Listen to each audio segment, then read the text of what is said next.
et une chronique solidaire avec vous deux ce matin dans Ensemble c'est mieux, qui joue la carte de ce duo day. Un duo constitué donc par Eric, notre chroniqueur maison, et Alexandre Frediani, chroniqueur en herbe. Alors Alexandre, vous êtes atteint, on le disait, du syndrome Asperger, et c'est vous qui nous avez écrit pour nous demander de participer à ce duo day. Regardez, ça c'est le CV vidéo que nous a envoyé Alexandre Frediani pour nous demander de faire un petit bout d'essai à la télé.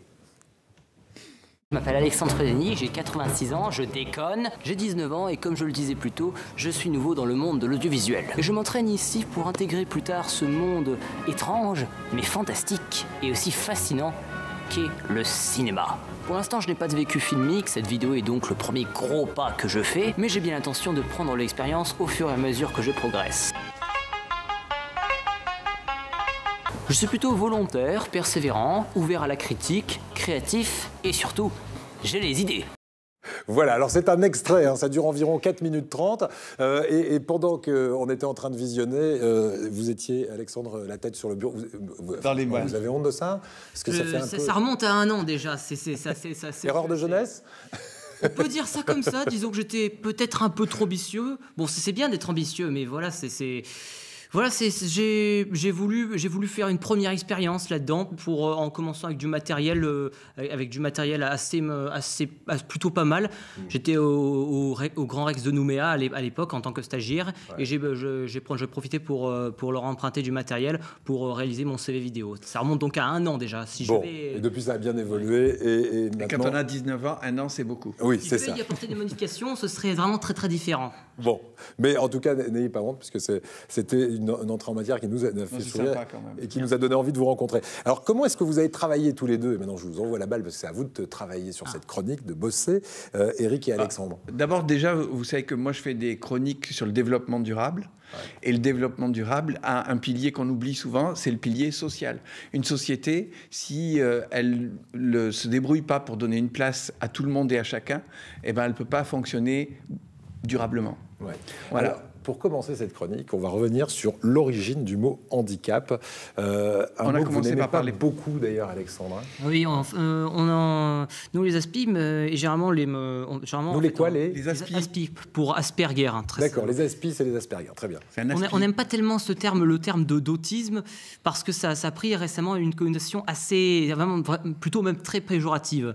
C'est devenu, disons, l'insulte typique à la mode. Ouais, maintenant, c'est neurotypique, j'ai vu l'insulte à la mode chez Avencal. On peut dire ça comme ça, sachant que c'est typiquement pour dire mes tout premiers cas de harcèlement, n'étaient même pas liés à mon handicap. Ils étaient tous là tout simplement parce qu'ils existaient, parce que l'insulte à la mode était tout simplement de traiter les autres de trisomiques ou simplement d'autistes, parce que ça voulait dire dans le langage populaire, une personne qui n'a aucune intelligence ou qui mérite d'être considérée comme moins que les autres. Alors, on va s'arrêter sur ce mot handicap, je le disais. Eric, est-ce que vous pouvez nous expliquer l'origine du mot, parce que ça a son importance? Oui, c'est assez rigolo, parce qu'en fait, handicap, c'est un mot anglais. Ça veut dire hand in cap, c'est-à-dire la main dans le chapeau. Et ça provient d'un jeu au XVIe siècle où on se faisait des cadeaux, on emballait des objets, et ensuite chacun devait tirer un objet. Et celui qui n'avait pas tiré le gros lot, on disait, celui-là, il a la hand in cap. Il a eu la main dans le chapeau, il n'a pas tiré le gros lot. Et en fait, ce mot est resté comme ça jusqu'au début du 19e siècle, où on a commencé à utiliser ça pour les courses de chevaux. Les fameuses courses à handicap.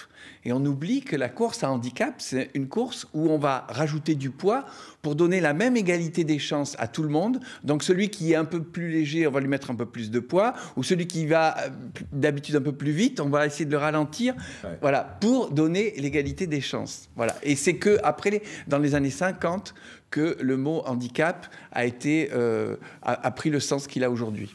Alexandre, la conscience d'être différent, puisque vous parlez de différence, vous l'avez très vite?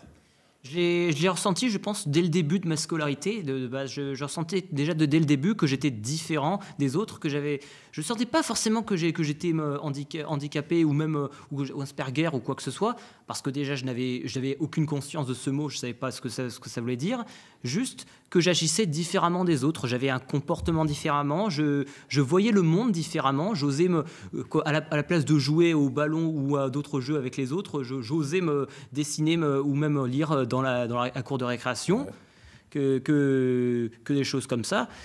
Et c'est seulement en fait à partir de la 6e, quand on m'a mis au courant que j'avais que j'avais justement ce trouble autistique, que on m'a dit que j'étais atteint du syndrome d'Asperger. Ce qui n'a pas vraiment changé grand-chose, car pour moi, c'était juste un mot. Je ne comprenais pas ce que ça voulait dire. Je me suis dit, ok, ça confirme que ce que je pensais, je suis différent des autres, mais je ne comprends pas tellement en quoi, en fait. J'ai entendu le mot de harcèlement tout à l'heure. Franchement, c'était quoi l'ambiance au collège ou à l'école? C'est allé globalement bien ou il y avait vraiment du harcèlement? Globalement, c'est pas non plus, il ne faut pas exagérer, c'est pas non plus une école en banlieue. C'est assez compliqué, sachant que les premiers cas de harcèlement se passaient surtout pendant ma 6e. Mais le problème, c'est dès que j'ai pris conscience en fait de mon handicap, que j'ai pris mes premiers, que j'ai du coup rencontré mes premiers amis et que du coup j'ai pu prendre il y a eu les premières notions, les premiers actes qui ont été faits du coup, qui ont été ainsi les premières mesures qui ont été prises, notamment mon AVS, voilà. pour ainsi que là ça s'est beaucoup plus calmé. Mon auxiliaire de vie scolaire, c'est ça. Voilà.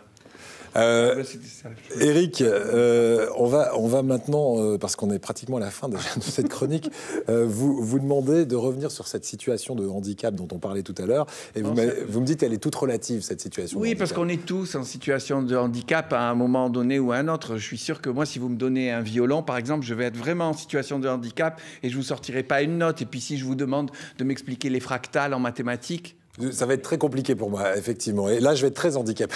Donc, je ne sais pas si on n'a pas essayé. Hein.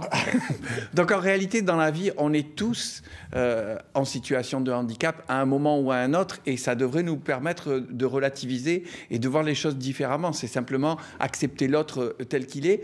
Le problème, c'est que souvent, le vocabulaire issu du monde du handicap sert d'insulte. Oui, c'est vrai. Et le problème, il est là. Du coup, on n'ose plus dire aveugle, on ose... Voilà. C'est pour ça qu'on fait des périphrases en permanence. Voilà. Et quand on voit que, y compris nos hommes politiques l'ont utilisé, il n'y a pas très longtemps, je ne suis pas autiste, on l'a entendu dire par un Premier ministre, un ancien Premier ministre. Donc, c'est des choses il faut faire très attention. Et d'ailleurs, c'est remarquable. On voit bien que quand quelqu'un a totalement intégré tous ces codes-là, il commet aucune erreur, quoi. Et comme Laurent Delannoy, qui en tire même profit aujourd'hui, et dans le bon sens du terme, puisque c'est une population qui souvent se voit fermer des portes alors qu'on passe à côté parfois de génie, disons-le carrément. On termine en conclusion, Éric et Alexandre, on parle souvent de normalité, justement. Ça vous inspire quoi ? C'est assez paradoxal parce que à la fois je considère qu'on est tous différents, qu'on a tous un élément qui nous rend différents, donc personne n'est tout à fait normal parce qu'il n'y a pas de normes, mais en même temps on a tous quelque chose en commun. C'est assez paradoxal de parler de normalité parce qu'on ne peut pas définir de normes précises qui soient communes au moins à deux personnes. On pourra chercher autant qu'on veut, on ne pourra jamais trouver deux personnes totalement identiques. C'est ce qui est censé définir une norme. Ouais. Et donc la normalité, encore une fois, c'est très relatif. Et il faut simplement aller vers l'autre. Et c'est le but de cette journée du OD, pour éviter absolument les a priori. Et merci, restez avec nous tous les deux. Oui, ça se passe bien. Il a été gentil, Eric Denorta. Oui, il était adorable. Parfait. Merci beaucoup, Éric. Merci, Alexandre.